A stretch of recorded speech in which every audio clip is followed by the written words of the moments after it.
प्रिय दर्शकों एवं श्रोताओं, आप सबको प्रणाम।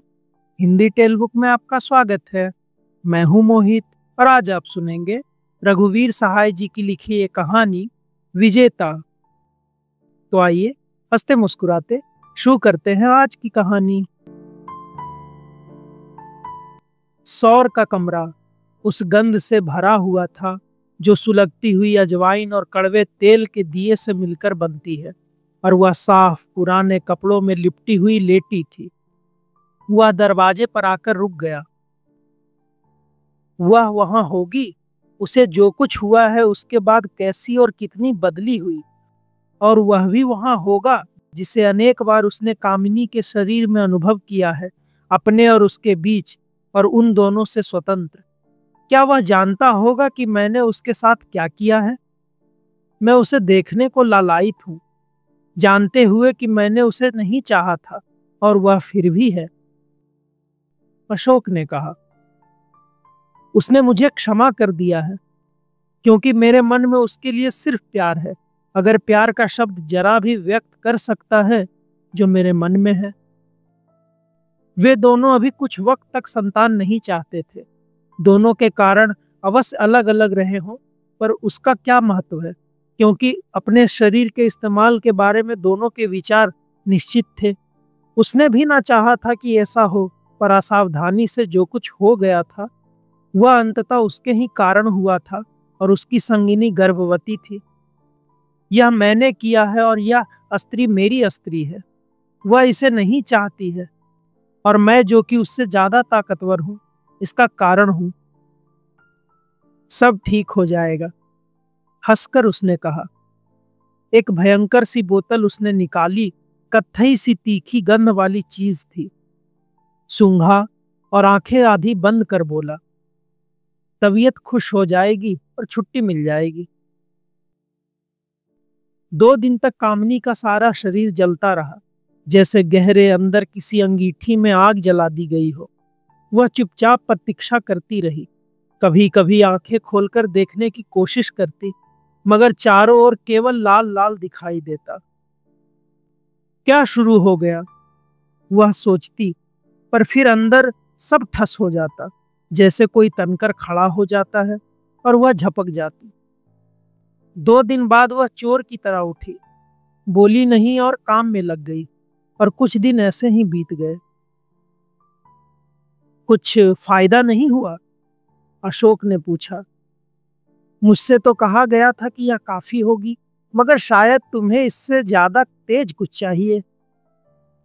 वह मुस्कुराया, जैसे औरत को गुदगुदा रहा हो।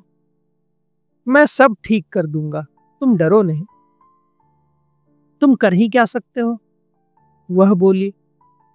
क्यों? जब मैं एक काम कर सकता हूं तो दूसरा भी कर सकता हूं। कितना गंदा इसका मुंह है, कामिनी ने सोचा और उसका जी मिचलाने लगा। तुम घबराती क्यों हो? सिर्फ तुम्हें थोड़ी सी तकलीफ होगी। इस बार कुछ निरी सफेद टिकिया थी, और फिर 4 दिन तक कामिनी जबरदस्त बुखार में तड़पती रही। चिड़िया की तरह मुंह खोलकर वह हाफती, और उसका जी चाहता कि वह उड़ जाए, और कुछ देर के लिए उसे लगा कि वह शून्य में चली गई है। कई बार वह वहां से गिरी और उसकी चेतना लौटी, मगर वह उस चीज को लिए हुए पड़ी रही जो उसके भीतर खौलती हुई धातु की तरह सब तरफ दौड़ रही थी और बाहर नहीं आ रही थी। ईश्वर ने मुझे बचा लिया, उसने कहा। बेवकूफी की बात, अशोक बोला। यह तकलीफ तुम्हारा शरीर झेल ले गया क्योंकि वह मजबूत था। सचमुच क्या यह सब कष्ट उसी ने उठाया था? कामिनी सोचने लगी। अकेले वह निश्चय ही नहीं उठा सकती थी। मैं मरूंगी नहीं, उसने कहा, क्योंकि अब मैं मरना नहीं चाहती। तुम मरोगी नहीं, सिर्फ डॉक्टर के यहां एक बार चलना होगा। नहीं नहीं, उसने कहा, मैं नहीं जाऊंगी। सिर्फ एक बार थोड़ा कष्ट होगा और सब ठीक हो जाएगा। नहीं नहीं, कामिनी ने कहा, अपने लिए मैं कह सकती हूं कि कष्ट हो, पर किसी दूसरे के लिए कैसे यह तय कर सकती हूं? मैं अब तुम्हें कुछ न करने दूंगी। वह बोली, बेवकूफ, अभी तो उसमें जान भी नहीं पड़ी। पर वह है, कामिनी ने कहा। एक चीज थी जिसे तुम नष्ट कर देना चाहते थे और वह नष्ट नहीं हुई, यह प्रमाणित करते हुए कि वह है। मैं जानती हूं कि वह है और 2 बार तुम उस पर आक्रमण कर चुके हो और यह उन्हें बचा गया है। कितना विरोध किया होगा उसने, कामिनी ने सोचा और तरस खाकर अपने पति की ओर देखा। मैं जानती हूं कि तुम उससे ज्यादा ताकतवर हो, पर तुम हार गए हो। अब तुम उसे रहने दो, उसने कहा, क्योंकि उसका होना आरंभ हो गया है और मन में जोड़ा वह होगा और तुम्हें क्षमा कर देगा। अशोक ने एक पैर रखकर अंदर झांका। सामने केवल सरसों के तेल का प्रकाश था और एक विशेष प्रकार की स्वच्छता थी। दोनों एक दूसरे से संयुक्त और जीवित। कहाँ है वे? उसने अपने से पूछा। अभी कल तक वह उसे अपने साथ साथ उस क्षण तक लाई थी जिसे केवल वही अनुभव कर सकती थी। घंटों वे अपने बचपन के किस्से एक दूसरे को सुनाया करते थे और वह भारी और थकी, निर्मल और शांत बैठी रहती थी। तुम मेरे पास ही कहीं रहना, उसने कहा था। जरूर, अशोक ने कहा, बिना रत्ती भर भी जाने हुए कि क्यों वह उसके लिए और कोई दूसरी जगह हो ही नहीं सकती थी।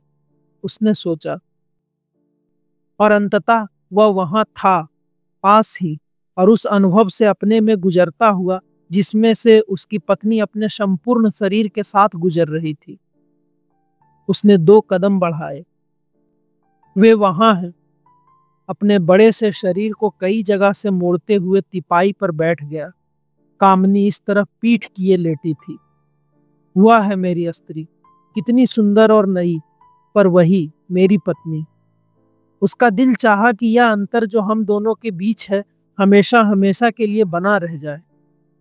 अचानक उसे अपने बच्चे की याद आई। देखो देखो, उसने कहा। कामिनी ने सिर घुमाकर देखा। पहले तो वह लजाई और बच्चे की तरफ मुंह कर लिया, जैसे छिप रही हो, पर फिर चिढ़ाती हुई सी उसके पिता को देखने लगी। क्या मुझ में क्या खास बात है? अशोक बोला। कुछ नहीं, सिर्फ देख रही हूं कि आदमी कैसा दिखता है, कामिनी ने मन में कहा और बच्चे के मुंह पर से आंचल हटा दिया। अशोक का दिल बुरी तरह धड़कने लगा। वह कैसा होगा, प्रसन्न या याद रखे हुए कि मैंने क्या किया है? क्या उसने मुझे क्षमा कर दिया है?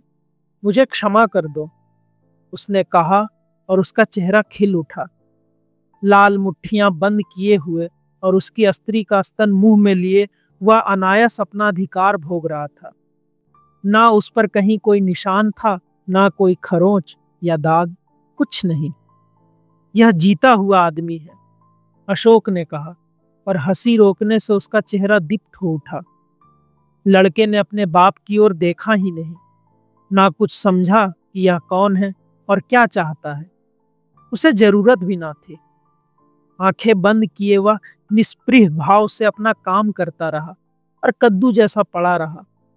उसने एक लड़ाई जीत ली थी और वह वहां था, अक्षत और संपूर्ण, जैसा कि वह दूसरों के बावजूद बना था, और कुल इतने से ही उसे फिलहाल मतलब था। अभी आप सुन रहे थे रघुवीर सहाय जी की लिखी ये कहानी विजेता। आपको ये कहानी कैसी लगी ये हमें जरूर बताएं और ये भी बताएं कि ऐसी और कौन सी कहानी आप सुनना चाहते हैं। हम जल्द ही लौटेंगे एक नई रचना के साथ। तब तक के लिए धन्यवाद।